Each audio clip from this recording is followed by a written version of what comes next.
Sou Sueli Buriasco, escritora e mediadora de conflitos, e também estou na TV Relacionamento.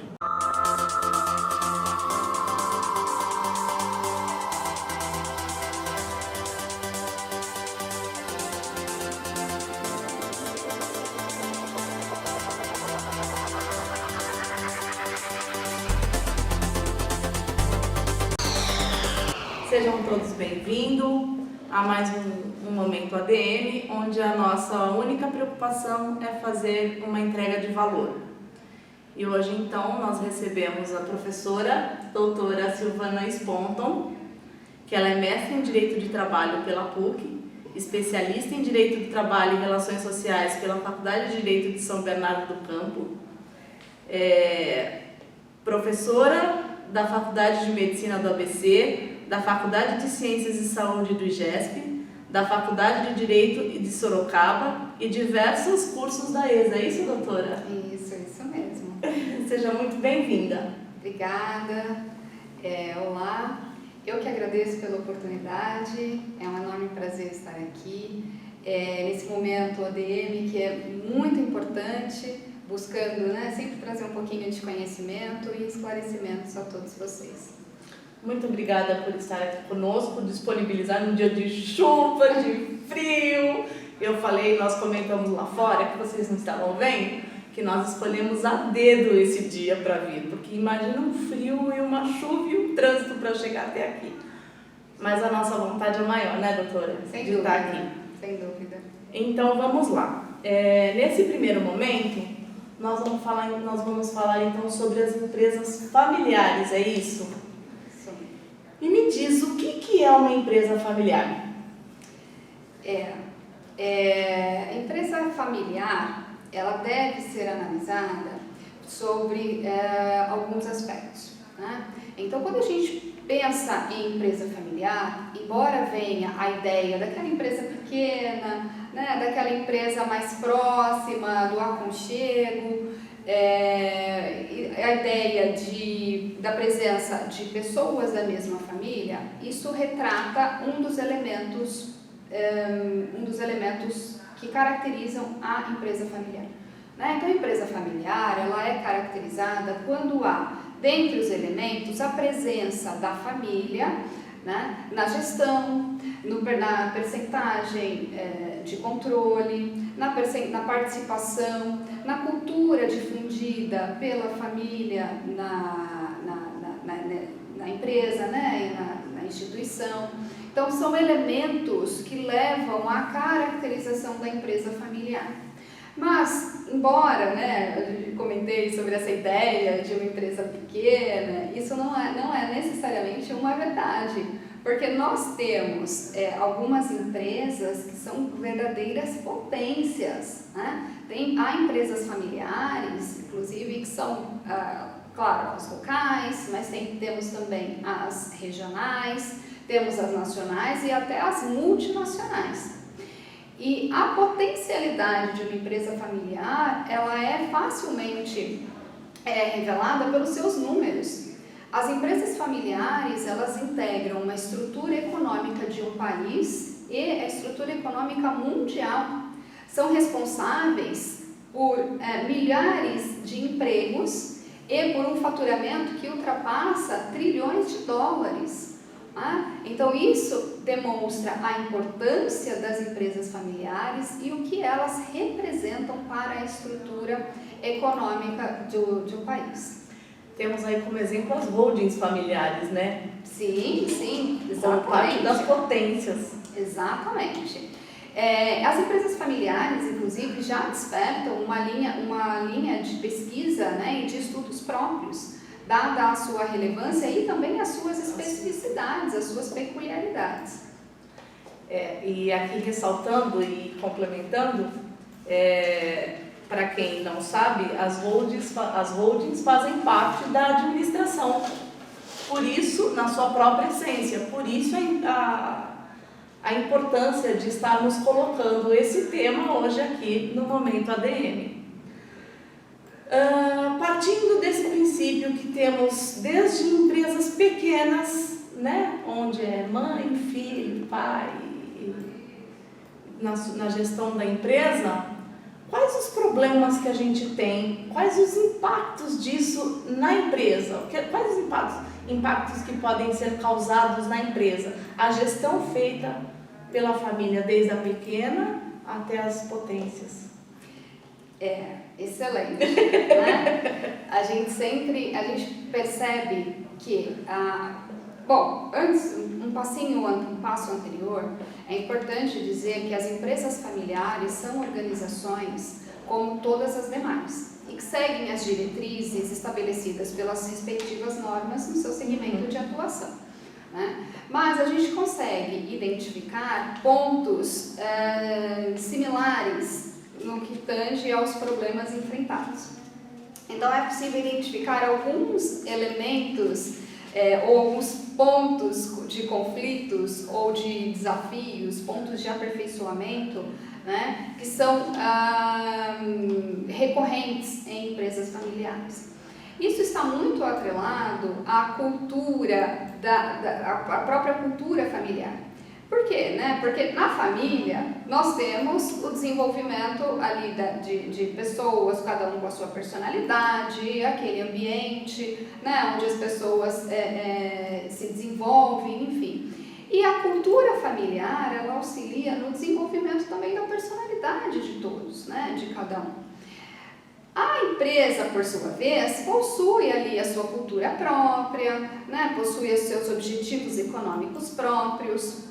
E a grande questão é que muitas vezes há uma confusão, né? A família, ao exercer cargos executivos ou cargos de gestão, né? Cargos com influência, né, nas decisões da instituição, ela acaba levando essa cultura familiar para o ambiente institucional. E aí, então, há uma extensão do ambiente familiar nos setores, né, no ambiente institucional.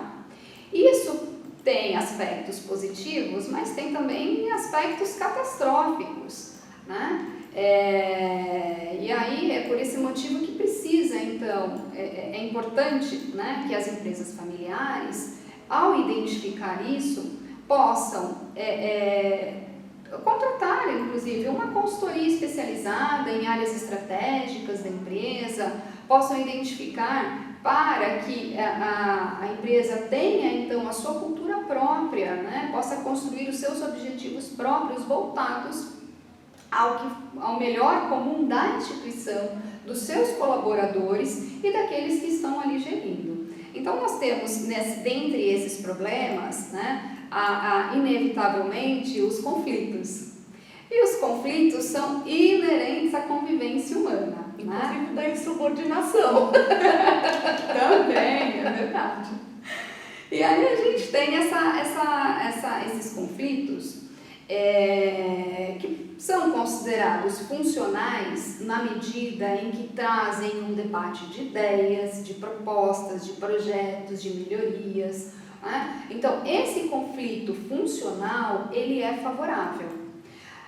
O problema é quando se tem na empresa familiar que gerir a necessidade de um gerenciamento de conflitos familiares. Então, você sai de um ambiente onde é necessário, né, gerenciar conflitos funcionais para o gerenciamento de conflitos familiares no ambiente institucional. E isso tem um reflexo negativo em relação a outros colaboradores, né? Quando a gente fala de uma empresa que possui outros colaboradores. Isso implica numa comunicação negativa. Essa comunicação negativa, ela gera, né, e se expande, se multiplica de uma forma muito rápida. Então, ela gera inimizade, adversidade, ela gera as guerras familiares, ela gera impactos que prejudicam demasiadamente os objetivos traçados.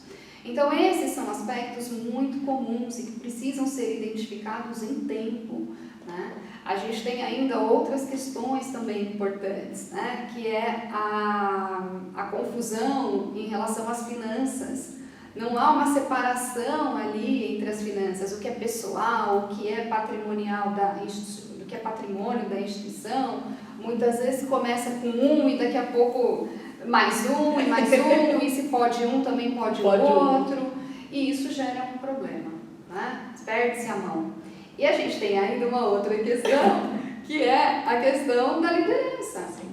Então, é a nomeação de líderes pautados na afetividade, na proximidade, e se ignora a necessidade de trabalhar, de preparar para as competências e as habilidades pessoais. Então, isso significa que, não significa que não há preparo, não é isso, mas que os postos, os cargos devem ser exercidos de acordo com a competência e a habilidade de cada membro da família e não pela proximidade e pela afetividade. Então, se a gente tem na gestão por afetividade um problema, a gente tem também a gestão, né, esse gerenciamento de conflitos, que é um gerenciamento disfuncional, como algo também extremamente negativo. Na verdade, então, a conclusão que a gente chega, e me corrija se eu estiver errada, é você identificar qual é o conflito que você está tendo, se é um conflito técnico ou se é um conflito de afinidade. Porque a partir do momento que ele é técnico, eu tenho a construção da empresa, eu estou possibilitando o crescimento da empresa, ao ponto que o conflito por afinidade, eu estou dando margem a ter problemas, a trazer novos conflitos, ou talvez até maiores. É isso? Sem dúvida, sem dúvida. E nesse papel de impactos e problemas, gestão, qual é o papel do gestor nesses conflitos? Além de identificar, qual é o papel da liderança desse gestor? Essa pergunta, Cíntia, ela é excelente. Você sabe que eu até vou me permitir, né, contar um exemplo. Para quem não, eu dou aulas, eu ministro aulas no MBA de administração, né, sou responsável pelo módulo gestão de pessoas.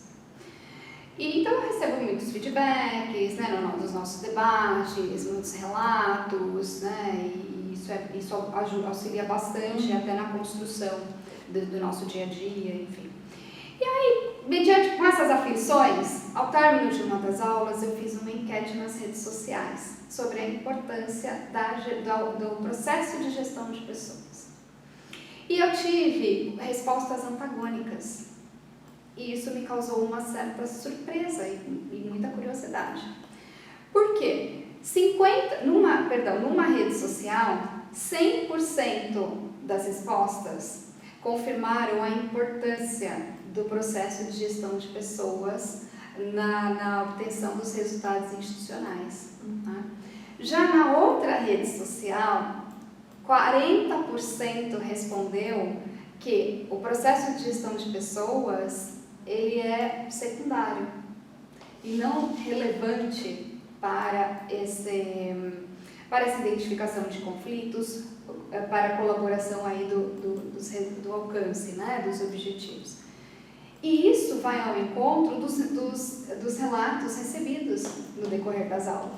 Né? Então, a importância do processo de gestão de pessoas e a capacitação da liderança passa também pela necessidade de conscientização. Né? A partir do momento que se tem essa conscientização, fica mais fácil, inclusive, operacionalizá-la. Né? Então, e por que isso? Porque a liderança exerce um papel fundamental. Só que essa liderança precisa ser capacitada, ela precisa ser treinada. A gente diz, inclusive, a teoria da administração, né, diz, inclusive, que aspectos que devem ser analisados. Né? E os indivíduos, os líderes, precisam ter competências e habilidades. Né? E elas precisam ser treinadas. Então, e cabe ao processo de gestão de pessoas identificar.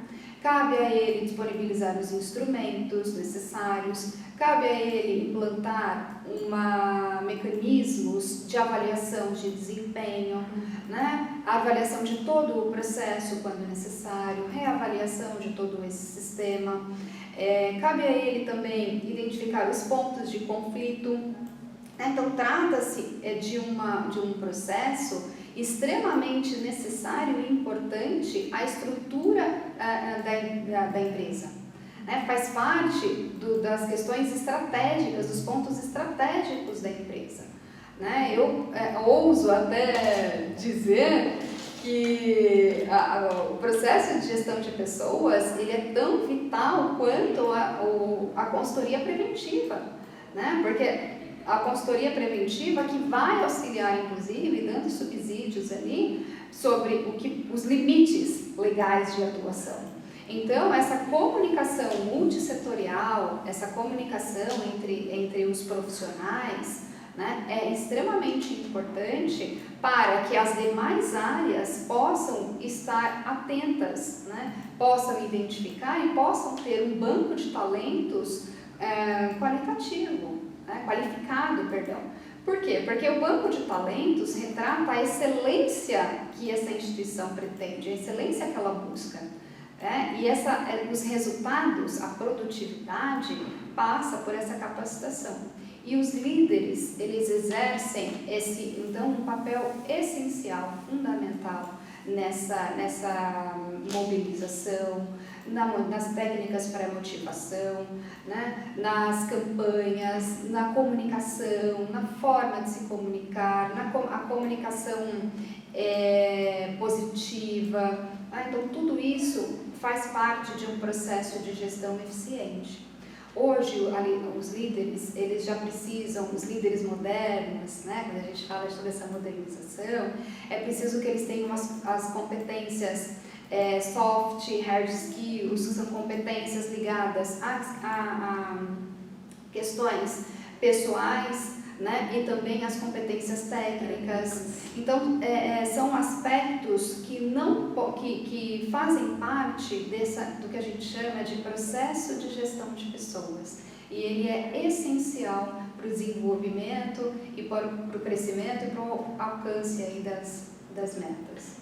O que eu vejo é que com a chegada da tecnologia e até dessa nova geração, cada vez mais o planejamento estratégico tem que estar presente para estabelecimento de perfis dentro de uma instituição e até porque para a gente aproveitar exatamente as capacidades, aí a fim de alcançar a eficiência. Exatamente. Enfim, acho que é um caminho sem volta. Do mesmo modo que a tecnologia, até por conta de tudo que a gente tem visto em termos de capacidades, não tem mais como ficar num estágio, a empresa ser uma empresa primária. Claro, devido às proporções do tamanho da empresa, mas daqui por diante, quando eu falo da época, da era em que era tecnológica que nós estamos, eu acho que não tem mais como a gente brincar de ser empresário, brincar de ser profissional. Cada vez mais a profissão ela nos exige estudar, adquirir capacidade e ser eficiente. Sim. Porque se nós não formos, o outro será. Sim, a competitividade. A competitividade. Sim, perfeito. Não, e até complementando, a gente tem exatamente isso. Uma empresa ela nasce pequena, Sim. Mas os números, eles mostram que ela pode se tornar uma potência. E essa potência depende da gestão. E a gestão passa pela gestão das relações humanas. É isso. As relações humanas, embora a gente tenha toda a tecnologia apoiando, as relações humanas não deixaram de ser essenciais. Então, é preciso ter atenção a isso também. E como você frisou, de forma excepcional, sim, é preciso olhar para as capacidades e competências de cada um. Todos temos as nossas competências. competências. Então é importante explorar, no bom sentido, né, trabalhar, melhor dizendo, explorar as habilidades, né, no sentido de desenvolvimento, exatamente nas capacidades individuais. Porque às vezes todos temos, como você disse, mas às vezes ela está no lugar errado. Exatamente. É o perfil, né? É. Tá. Diante de todo essa explanação que você fez da empresa pequenininha, enquanto a potência, gestão de pessoas, líder, né? Como é que fica? Quais são os impactos jurídicos positivos e negativos de uma empresa familiar?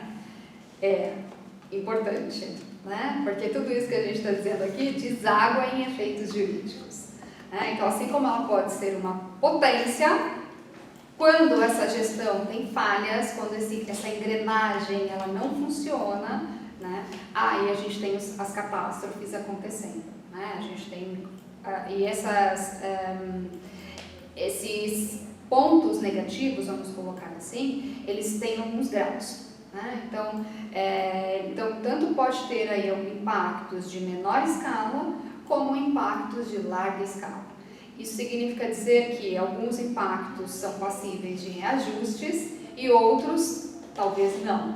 Né? Ou vão demandar um pouco mais de trabalho, um pouco ainda mais, né, de suor, para que se restabeleça, para que a saúde da empresa se restabeleça, para que os objetivos, né, sejam revistos e novamente traçados, enfim. Então, é possível citar alguns. Né? Essas falhas administrativas, falhas de gestão, enfim, elas podem impactar negativamente em questões financeiras, em desafios financeiros, né? E aí, por consequência, a gente tem questões tributárias, questões fiscais, nós temos o pagamento de credores, né? Fornecedores, empregados, né? Tributos, que ninguém foge do pagamento dos tributos, né? E aí nós temos o passivo trabalhista, né? Então, muitas vezes, porque o que acontece? Às vezes há ali uma leitura simplificada da lei, da letra da lei, sem o conhecimento técnico necessário. E aí, uma leitura simplificada pode levar a equívocos. Né? E esses equívocos podem refletir uma política empresarial indevida e muitas vezes ilícita. Né? No passivo trabalhista, por exemplo, nós temos pagamento por fora, ausência de recolhimento de FGTS, ausência de repasse do INSS, o que pode comprometer inclusive no aspecto criminal. Né? Nós temos acidentes de trabalho, o ambiente, tudo que envolve o meio ambiente do trabalho e as consequências com brincadeiras indevidas, aquela brincadeirinha, piadinha, né, que a gente ouve, que impacta no dano moral. Temos os reflexos negativos tributários e previdenciários, e numa escala maior, né, numa escala aí mais grave, o encerramento das atividades e até mesmo a falência. Né? Então, são aspectos que, infelizmente, podem acontecer quando há essas falhas.